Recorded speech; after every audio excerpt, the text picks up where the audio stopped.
Hen ka ngak lel van moi le nuam chu nat na bo na mun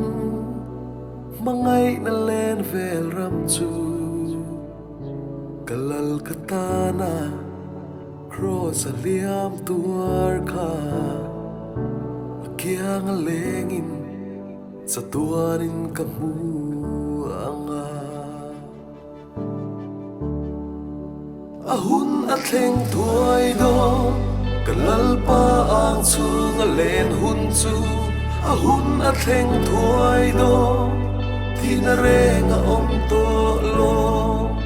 kan ngai ber kalal pa kan tar tuar tu kan hu hun tu thiang lim lal pa chu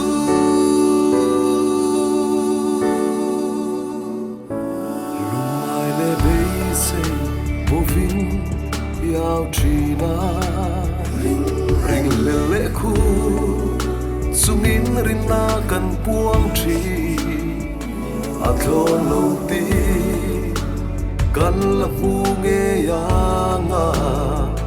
kan lal pa nge chuan kan mi tui yesu la ahun na thleng thuai do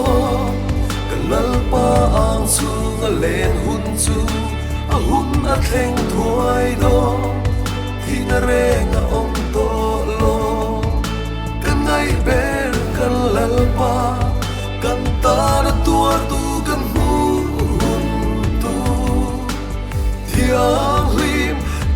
lim lal pa chu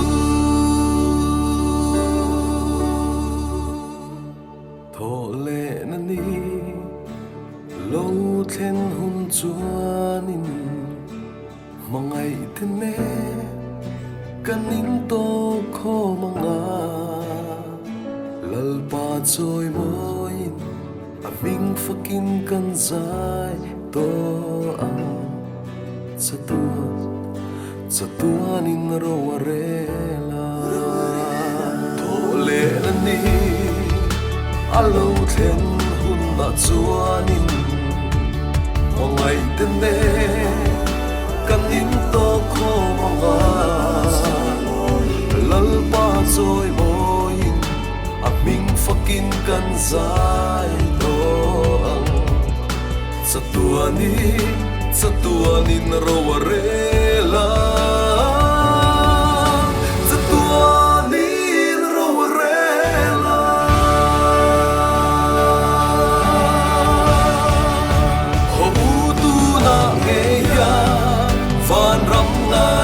Zaila Vidyang lim le seraf tene Hey do pa awali Lalpa ifaka Kanta na tuar tu kan hun tu